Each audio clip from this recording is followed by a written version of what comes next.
நம்ம ஹீரோக்கு 2 வீட்டு சம்மதத்தோட அவன் கல்யாணம் ரொம்ப கிராண்டா முடியுது. இப்படி கல்யாணம் நடந்த 10 நாள்ல நம்ம ஹீரோவை போலீஸ் ஸ்டேஷனுக்கு கூட்டு வர்றாங்க. என்னன்னு வந்து விசாரிச்சா பொண்ணு வீட்ல இருந்து நம்ம ஹீரோ மேல வரதட்சணை கொடுமை குடிச்சிட்டு வந்து என் பொண்ணு அடிச்சா அப்படிங்கிற கேஸ் எல்லாம் கொடுத்திருக்காங்க.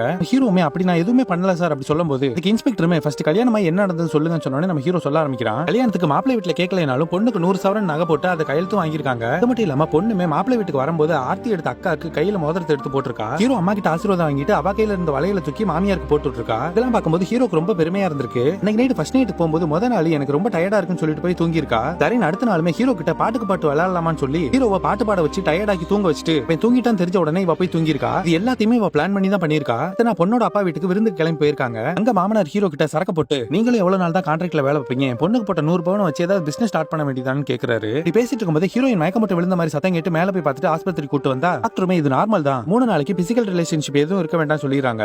நைட் அந்த பொண்ணுமே ஹீரோ கிட்ட நானும் என்னோட ஃப்ரெண்டும் அப்ராட் போய் ஒரு கோர்ஸ் பண்ணலாம்னு இருக்கோம், இதுக்கு தேவையான பணத்துக்கு எனக்கு போட்ட நகையை வச்சு என்ன அனுப்பி வைங்கன்னு சொல்ல ஹீரோமே அதெல்லாம் வேண்டாம் போது நம்ம லைஃப் பாப்போம்னு சொல்ல அதுக்கு பொண்ணு உடனே கோவப்பட்டு எப்பவுமே இதே நினைப்பதான் உங்களுக்கு நகையை கொடுங்க நான் படிச்சுக்கிறேன்னு சொல்ல ஹீரோ தரமாட்டேன்னு சொன்ன உடனே கோவத்துல அவளே போய் கண்ணாடியில முட்டிக்கிட்டு ஹீரோ அடிச்சிட்டான்னு சொல்லி கம்ப்ளைண்ட் பண்ணிருக்கிறது தெரிய வருது. கேட்ட இன்ஸ்பெக்டருமே அவங்க கேட்ட நகையை கொடுத்துரு, அடுத்து இருக்கிற கேஸ் எல்லாத்தையும் கோர்ட்ல போய் பாத்துக்கலாம்னு சொல்லி அனுப்புறாரு. நம்ம ஹீரோக்கு அவளை நம்ம எதுவுமே பண்ணாம இப்படி அபாண்டமா நம்ம மேல கேஸ் கொடுத்திருக்காளே நினைச்சு ரொம்ப கவலைப்படுறான். அடுத்த நாள் எல்லா நகையும் எடை போட்டு போலீஸ் ஸ்டேஷன்ல வந்து சப்மிட் பண்ணிடுறான். அடுத்த 2 நாள்ல ஃபேமிலி கோர்ட்ல இருந்து இன்னும் 2 நோட்டீஸ் நம்ம ஹீரோ பேருக்கு வருது. ஹீரோமே ரெக்ஸ்ங்கிற சீனியர் லாயர் போய் பாக்குறான். அதுக்கு அவர் உங்ககிட்ட டைவர்ஸ் கேட்டு மாசம் ஜீவனாம்சம் நீ தரணும்னு கேஸ் போட்டுருக்கிறத சொல்றாரு. அத்த டீடைல் எல்லாத்தையும் என் ஜூனியர் சொல்லுவா அவ கிட்ட ஓன் டீடைல் எல்லாம் சொல்லிட்டு போன்னு சொல்லி அனுப்புறாரு. அடுத்து அந்த பொண்ணுமே அவளுக்கு பேச ஒரு பெரிய லாயரை பிடிச்சிருக்கா. அந்த லாயருமே நம்ம ஹீரோவை நக்கலா பாத்துட்டு போறாரு. கேஸ் ஸ்டார்ட் ஆகிறதுக்கு முன்னாடியே இவங்களுக்கு கல்யாணமாய் 10 நாள் தான் ஆகுதுன்னு ஜட்ஜி இவங்களை கவுன்சிலிங் அட்டன் பண்ண சொல்றாரு. கவுன்சிலிங்லயே அந்த பொண்ணு நடக்காத எல்லா விஷயத்தையும் மேனிபுலேட் பண்ணி ஹீரோ மேல தப்பு இருக்கிற மாதிரியே சொல்லிட்டே இருக்கா. ஹீரோமே எங்களுக்கு கல்யாணமாய் 10 நாள் தான் ஆச்சு, இவங்க சொன்ன எதையுமே நான் பண்ணவே இல்லைன்னு சொன்னோன்னே டாக்டருமே அடுத்த கவுன்சிலிங்ல பேசலாம்னு சொல்லி அனுப்பிடுறாரு. அடுத்த கோர்ட்டுக்கு அந்த பொண்ணோட சீனியர் லாயர் வரலன்னு தெரிஞ்ச உடனே ஹீரோட லாயர் அவரோட ஜூனியர் பொண்ணை அனுப்பி வைக்கிறாரு.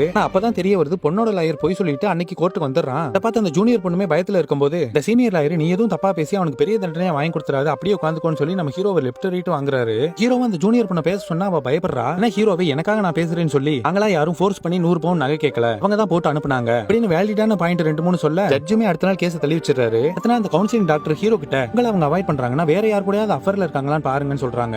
நைட் அந்த ஜூனியர் பொண்ணுமே ஹீரோ கிட்ட அன்னைக்கு கோர்ட்ல பேசாம இருந்ததுக்கு மன்னிப்பு கேட்டுட்டு ஒய்ஃபை பத்தி தெரிஞ்சுக்க அவளோட காலேஜுக்கு இவங்களும் கூடவே போறாங்க. அப்பதான் ஒய்ஃபோட க்ளோஸ் ஃப்ரெண்ட் ஒரு பொண்ணை மீட் பண்றாங்க. அப்பதான் ஒரு விஷயம் தெரிய வருது. ஒரு சில காரணங்களால இவங்க 2 பேருக்கு ஆண்களே பிடிக்காம பிராடுக்கு படிக்க போய் அங்கேயே செட்டில் ஆயிடலானும் தேவையான பணத்துக்கு இந்த கல்யாணத்தை யூஸ் பண்ணிக்கலாம்னு பிளான் பண்ணிக்கிறது தெரிய வருது. அந்த ஒய்ஃப்மே கோர்ட்ல ஒத்துக்கிறா. அப்பதான் ஹீரோ சொல்றான் பெண்களுக்கு ஆதரவா நிறைய சட்டங்கள் இருக்கிறனால ஆண்களுக்கு எதிராக இப்படி பயன்படுத்தக்கூடாது, கனவுகளோட வாழலாம் ஆனா ஒருத்தங்க கனவு அழிச்சிட்டு வாழக்கூடாது, இதுக்கு மேல இந்த கேஸை இழுக்காம எங்களுக்கு டைவர்ஸ் கொடுத்து என் வாழ்க்கையை என்ன வாழ விடுங்கன்னு சொல்றான். இதை கேட்ட பொண்ணோட வக்கீலுமே மன்னிப்பு கேட்கிறாரு. ஜட்ஜுமே பெண் சுதந்திரம் இருக்குங்கிறதுக்காக இப்படி தவறா பயன்படுத்தக்கூடாதுன்னு வார்னிங் கொடுத்துட்டு டைவர்ஸும் கொடுத்து அனுப்பிடுறாரு.